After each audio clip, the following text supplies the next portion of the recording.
اللہ الرحمن الرحیم نحمدہ ونصلی ونسلم علی رسولہ الکریم اما بعد۔ دروس الصرف کا سلسلہ چل رہا ہے۔ آج کے درس میں ہم دو قانون پڑھیں گے، اضافت والا قانون اور نمبر 2 نون تنوین اور نون خفیفہ والا قانون۔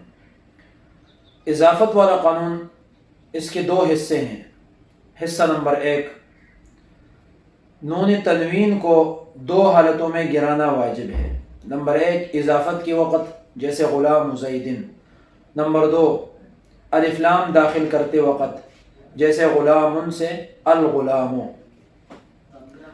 نون تنوین 2 زبر 2 زیر 2 پیش کو کہا جاتا ہے۔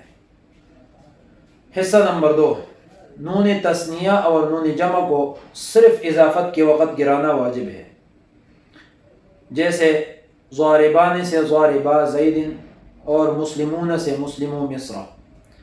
نون تثنیہ یعنی ہر وہ صیغہ جو اسم کا ہو اور تثنیہ کا صیغہ ہو، اس کے آخر میں جو نون ہوتا ہے، نون زیر نے، اس کو نون تثنیہ کہا جاتا ہے۔ اور اگر صیغہ جمع کا ہو اور اس کے آخر میں نون زبر نہ ہو اور کلمہ اسم ہو، تو اس نون کو نون جمع کہا جاتا ہے۔ جیسے قرآن مجید کے اندر بھی ہے، الذین یظنون انہم ملاقو ربہم وانہم الیہ راجعون۔ ملاقو ربہم، یہ جو ملاقو ہے یہ اصل میں ہے ملاقیون۔ باقی تحریریں اپنی جگہ پہ، لیکن میں صرف ٹو دی پوائنٹ بات کروں گا کہ ملاقو اصل میں ملاقیون نہ ہے، آخر میں نون بھی ہے۔ وہ جو نون گرا ہوا ہے وہ اضافت کی وجہ سے گرا ہوا ہے، اور پھر ملاقیون سے ملاقو بن چکا ہے، ملاقو ربہم۔ دوسرا قانون نون تنوین اور نون خفیفہ والا قانون۔ نون تنوین جیسے ابھی عرض کیا کہ 2 زبر 2 زیر 2 پیش کو کہا جاتا ہے، تو نون تنوین اور نون خفیفہ والے قانون کے 3 حصے ہیں۔ حصہ نمبر 1، 2 زبر تنوین کو حالت وقف میں الف سے تبدیل کرنا واجب ہے، بشرطے کہ کلمہ کے آخر میں بولتا نہ ہو، جیسے ضاربن سے ضاربا۔ یہ جو سورہ کہف ہے، الحمدللہ الذی انزل علی عبدہ الکتاب ولم یجعل لہ عوجا قیما لینذر بأسا شدیدا من لدنہ ویبشر المؤمنین الذین یعملون الصالحات ان لہم اجرا حسنا۔ ہر آیات کی آخر میں 2 زبر ہے اور وہ الف سے تبدیل ہوتے ہیں، اور اگر کلمہ کے آخر میں بولتا ہو تو وہ پھر ہر حال میں حالت وقف میں ہا ہو جاتی ہے، جیسے القارعۃ ملقارعۃ، اس میں وقف کریں گے تو القارعہ ملقارعہ، الحاقہ ملحاقہ۔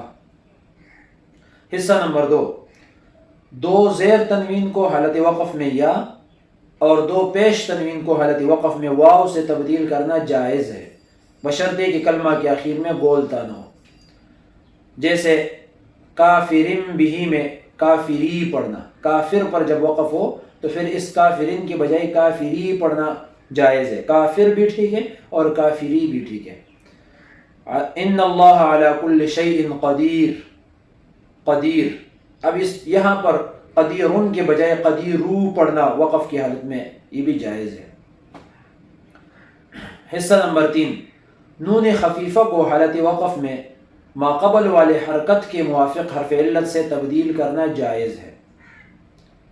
اب یہ بات غور کرنے کے قابل ہے کہ ماقبل والے حرکت کے موافق، تو مطلب یہ ہے کہ اگر نون خفیفہ سے پہلے زبر ہو تو نون خفیفہ کو الف سے تبدیل کرنا جائز ہے، اگر ماقبل پیش ہو تو نون خفیفہ کو واو سے تبدیل کرنا جائز ہے، اور اگر ماقبل حرف پر زیر ہو تو نون خفیفہ کو یا سے تبدیل کرنا جائز ہے، جیسے ہے اضربن اضربن اضربن، تو یہاں پر اضربا اضربو اضربی پڑھنا جائز ہے حالت وقف میں۔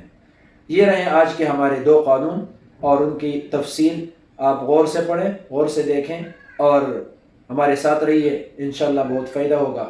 اگلے درس میں ہم جہد، نفی اور نفی بلند ناصبہ بنانے کا طریقہ اور اس کے لیے ضابطہ پڑھیں گے، ہمارے ساتھ رہیے۔ جزاکم اللہ خیرا، وآخر دعوانا ان الحمد للہ رب العالمین۔